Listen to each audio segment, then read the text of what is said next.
Turn it back. How Mariah Carey greed ruined Christmas. I feel like I know where this is going, but let's go ahead and get Mariah into it though. Carey's unavoidable during Christmas. So much Oh, so yeah. that some people hate her song for being played so much. We always hear how successful the song is, but nobody's really answered the question of why her song is so successful in the modern day, and how she also used some very shady tactics in order to try and stop other artists from having successful Christmas songs. All I Want for Christmas Is You just... I heard she make at least. I heard this. Is what I heard allegedly. I heard she make about like 2 M's a year in the month of December just off that one song. So if you making 2 million a year since when this song came out, probably 20, 30, 40 years ago. This song probably came out like 30, 40 years ago, right? And you've been making 2 mil for like 40 years now. Add that up, man. Add that shit up. This song been out for like 40 years. Add that up. Let's look it up.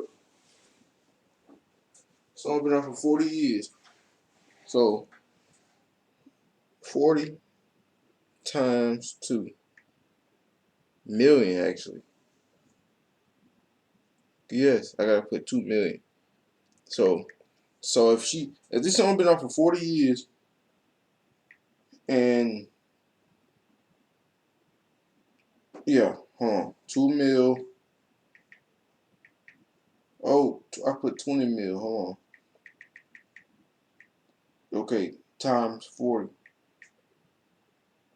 What the 2 mil. Remember this, get y'all calculated up. So if this song been out for 40 years,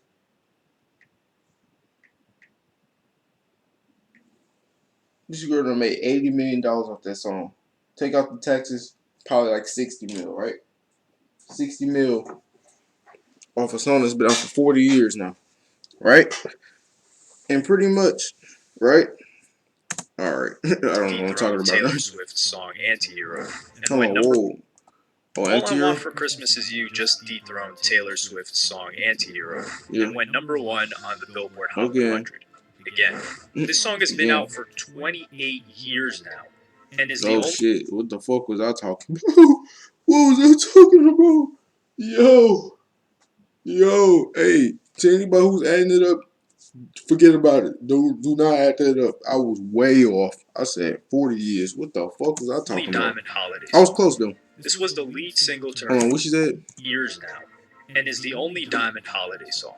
This was the lead single to her 4th album, which was a Christmas album titled Merry Christmas. This wasn't even really supposed to happen, as most artists would release Christmas albums when their careers were near the tail end. Her co-writer would say, back then, you didn't have a lot of artists with Christmas albums. It wasn't a known science at all back then, and there was nobody who did new, big Christmas songs. So we were going to release it as kind of an everyday, hey, you know, we're putting out a Christmas album. No big deal. Mariah Carey's team had to talk her into it, and she eventually agreed, writing and composing the song within 15 minutes. When it was eventually released on October 29th, 1994, it received great praise from critics. The song didn't sound old or new. It sounded like it could be played at any time historically and in the future, as we would eventually find out. Yeah. The song wouldn't hit #1 on the Billboard Hot 100. Performing on some fucking show. Until 2019, though. 25 years after its... what happened? On the Billboard Hot 100 chart until 2019, though. 25 years after its original release. Part of this is due to Billboard rule changes, which we'll get into right now. It peaked at #6 on the Billboard Hot Adult Contemporary chart, and #12 on the Hot 100 Airplay chart for the first week of 1995. It was ineligible for the Billboard Hot 100 overall chart because it was not released in any physical format for consumer purchase. This rule would lapse, and its first appearance on the Hot 100 chart would be 5 years later, in 2000, when it would peak at #83. This was also when the first remix came about in Japan, called the So So Def version, with Bow Wow and Jermaine Dupri, which would appear on her 2001 Greatest Hits album as a bonus track. It wouldn't chart again on the Hot 100 until 2012, due to some other rules. In 2005, the song would top the Billboard Digital Song Sales charts, but was unable to get on the Billboard Hot 100 because it was considered if you get 2 mil a year off this song, I'm not tired of doing it. I'm gonna forever be excited. So they wouldn't allow it That's to a free re-enter 2 the charts. M's every year. Every December, from 2005 to 2008, the song would top the Billboard Hot 100 recurrence chart. But in 2012, that rule was revised to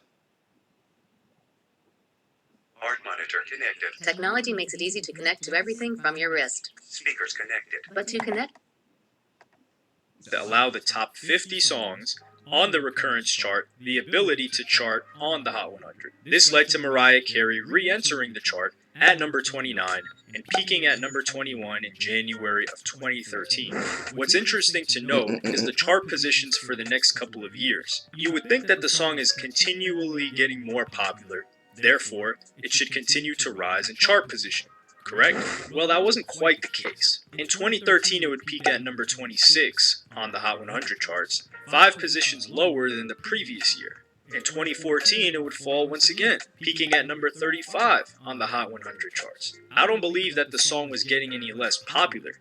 In fact, it was probably getting more popular. There was a remix to the song with Justin Bieber in 2011. It was re-recorded for Mariah Carey's second Christmas album in 2010. That's funny. So what happened? Well, my belief is that it has to do with consumption of music. When it first came out, it wasn't even available to purchase, which is why it was ineligible for the Hot 100 chart. It was just airplay, or radio. Then that rule was changed, the song was also released, so plenty of people bought it. But once you buy a single, you don't buy it again next year unless you lost the CD. You just put the CD in again. So the majority of sales came from radio play. But the industry changed again in the mid-2000s because digital songs became a thing with iTunes. So people once again were buying it. But once they bought it once, they wouldn't have to buy it again to play it. It was in their library. So radio play was able to carry the song. That's why I believe the chart positions kept falling during this time. In 2014, the highest the song would peak would be at number 35. But in 2015, things would change, and the song would peak at its highest position on the charts ever, at number 11. Then in 2016, it dropped a bit to number 16, but ever since 2016, it would continue to rise. In 2017, it was the first time it ever went in the top 10, peaking at number 9. In 2019, it would peak at number 3, and every year since 2019, it has peaked at number 1. So we have to ask ourselves, what changed between 2015 to 2016 that allowed for this song to rise in not only popularity, how do y'all feel about the the song? Are y'all tired of the song? Attract radio play, but also for sales? the holiday? My answer for this is the streaming era. Apple Music was introduced to the United States in June of 2015. Spotify was also relatively popular, but Apple Music brought a lot of American consumers into streaming. Coincidentally, that was also the highest charting year up until that point for Mariah Carey's Christmas song. Ever since then, more people have subscribed to streaming services, be it Spotify, Apple Music, Amazon, Tidal, or many others, and the music industry's revenues have continued to rise. But the difference between the business models or sales of physical or digital songs and streaming is, like I said earlier, the song, if it was bought once, you just played it whenever you wanted to. That includes all of the stores, businesses, families, homes. Bars, it's a little bit different because there's certain licenses, clubs, etc. But with streaming services, it's not the same. Every time the song is streamed, it generates revenue. It's a small amount. For example, a single costs about, let's say, $1.29 for you to generate $1 in streaming revenue. The song on average would have to be streamed, let's just say, at least 1,000 times or more. But everyone is playing this song. Well, every business, year after year, sometimes all day, millions of businesses. As some people have said, she sometimes ruins their Christmas time at work. Retail workers have to hear this song amongst other Christmas songs played non-stop throughout their shift, with one bar owner even putting a rule and cap on Mariah Carey's song, saying, "She's the ruler of Christmas and I'm the ruler of this bar. These 4 walls is mine, baby." If a customer dares play it on the jukebox before December 1st, bartenders skip the song with the remote. We hear those little twinkles, and it's done. After December 1st, the song is only allowed 1 time a night. Mariah Carey immediately after Halloween, on November 1st, sometime a couple of years ago, began announcing with a video and on social media that it was Mariah season and Christmas season for everyone to begin playing her song. Her video is a transition She from going crazy on Halloween, this song. and this hadn't been a thing prior to She maybe wasn't even sure she 2018 wanted at to the do it at earliest. first, though. But she recognized how social media platforms could widen her reach and that songs, with this eventually becoming a meme that everyone expects every year and creates their own version. Mariah Carey's Christmas success has been so big that she's been called the Queen of Christmas a couple of times by some people, calls herself Cause that, y'all talking, so so I much feel like so that I she can wanted to understand it if people trademark getting tired of it hearing all it. for herself. She filed a I can petition to understand trademark the it. Queen of Christmas in It'd be like 2021, that. which means that nobody else would be able to use that title except for her. And if they did, they would be sued. Similar to how Fine Brothers on Damn. YouTube attempted to trademark reactions. But this news of Mariah Carey didn't get too popular. Mariah didn't say much, but her and her team did do a lot behind the scenes. An NPR article wrote, her company, Lotion LLC, wanted to use that branding, as well as the terms Princess Christmas and QOC, Queen of Christmas, for a range of products, from fragrances and makeup to clothing, jewelry, and dog accessories, according to trademark applications. That effort proved controversial, as at least two other artists known for their seasonal songs publicly took issue with Carey laying claim to the throne. Darlene Love, who said David Letterman christened her Queen of Christmas nearly 3 decades ago, and Elizabeth Chan, who describes herself as music's only full-time Christmas singer-songwriter. Elizabeth The holidays are upon us. Go to 1-800-Flowers.com. Find the perfect gift. And wow the people you love. Wow. Chan filed a motion against Mariah Carey's request on the basis that she had been called the Queen of Christmas and already used the branding of Princess of Christmas for her daughter years before Mariah Carey ever did. Eventually, Mariah was denied the trademark, which led to celebration by both Darlene and Elizabeth. Thank you, Lord. Congrats to all the other Queen of Christmases around the world, living and whom have passed, said Darlene. And Elizabeth Chan's team would say, Mariah Carey's company was engaged in classic trademark bullying, trying to monopolize the title of Queen of Christmas. It's important to stand up to Damn. bullies. Bro, I mean, That's Mariah what we didn't help even, to she do wasn't here. even sure she Now, wanted to because do of this what shit. Elizabeth did, They nobody had can claim honestly forced her, exclusive but and they permanent reeled her rights to into the it, Queen of and she Christmas just title. gave in. There's good reason they were Now she upset. see this shit Elizabeth booming. Chan's It's like, whole oh music shit, now I want it for career, myself. business, and identity is dedicated to Christmas. For her to be unable to call herself Queen of Christmas is taking a massive hit to her entire business. Christmas is just Yeah. one component I of mean, she Mariah made a Carey. lot of money. She She could has share this shit. countless other albums, countless other Everybody know your singles, song and is revenue the best streams one, outside most of likely. Christmas. You know, and everybody know you. I ain't even got this shit say the best, but the most known. Like, everybody know your song most known. It's not. So Come many on now. people felt like she was bullying and behaving unethically with greed to try and trademark Queen of Christmas from these other singers who it makes up the bulk of their livelihood. After all, it doesn't harm Mariah Carey if other people call themselves by the same name. She's the most popular one by far. Exactly. Elizabeth Chan has Exactly. exclusively only released music and products related to Christmas for the past 10 years, calling herself the Queen of Christmas since 2014, and even called that by The New Yorker in a headline piece in 2018. Before Christmas music, Elizabeth Chan had a normal corporate job as an executive at Condé Nast. She quit in 2012 and spent nearly 2 years writing music in preparation for a release independently that was completely self-funded for Christmas 2013, and it would land on the Billboard charts. Since then, she has repeatedly released a new original Christmas album every year, and her newest album this year, 12 Months of Christmas, Elizabeth Chan. features several songs alluding to Check that the out. fight for the trademark of Queen of Christmas. This wasn't easy, though. In the New Yorker piece, they write how hard she had to work to even get any support. For nearly 2 years, Chan wrote a Christmas song a day. She recorded 50, paying for studio time and musicians. She sent demos to music producers and to Kelly Clarkson's then record label, No Dice. Her savings dwindled, along with her family's patience. They were like, "What are you doing?" Chan recalled.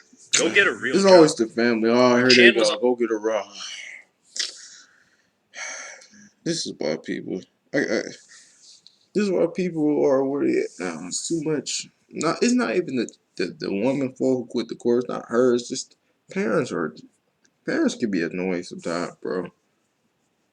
Like, dude, a lot of parents are very unsupportive at times, bro. Like, I don't know, bro. I just don't know. On the verge of It's giving annoying. up, a colleague suggested that she put out the songs herself. A $10,000 Kickstarter campaign later, she released an album called Everyday Holidays. The single, Fa La La, landed on the 2013 Billboard chart, right between two songs by Kelly Clarkson. Chan has now released 7 albums and had 4 Billboard hits, including this year's Best Gift Ever, a song she wrote for her husband, which reached the top 10 earlier this month. You would expect of all people, Elizabeth Chan or even Darlene Love, decades ago, to be the one to try and take the trademark like this for themselves.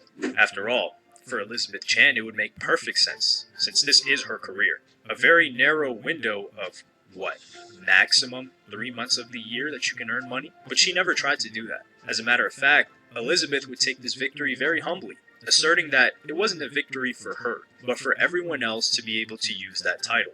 Everyone's focused on the win, and very focused on Mariah. But I feel it's really important for people to understand my motivation in this was to really protect and save Christmas for generations after us. I always thought about the future of Christmas music and wanted to protect the genre to allow other artists like me to shepherd in Christmas music without anything in their way.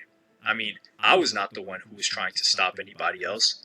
I was just the one that stood up and said, hey, you can't stop anybody else. Hey, good way to end off the vid, right? Well, even the end of the vid. Oh, let's make The sure. only thing I regret about my life was hiring local talent. If I knew about Upwork, I would have hired actually talented people from all over the world, instead of talentless people from all over my house. Damn, these ass be long as hell. 95%. Oh, no, we ain't watching the 36. That was the. Hey, let's go over the vid.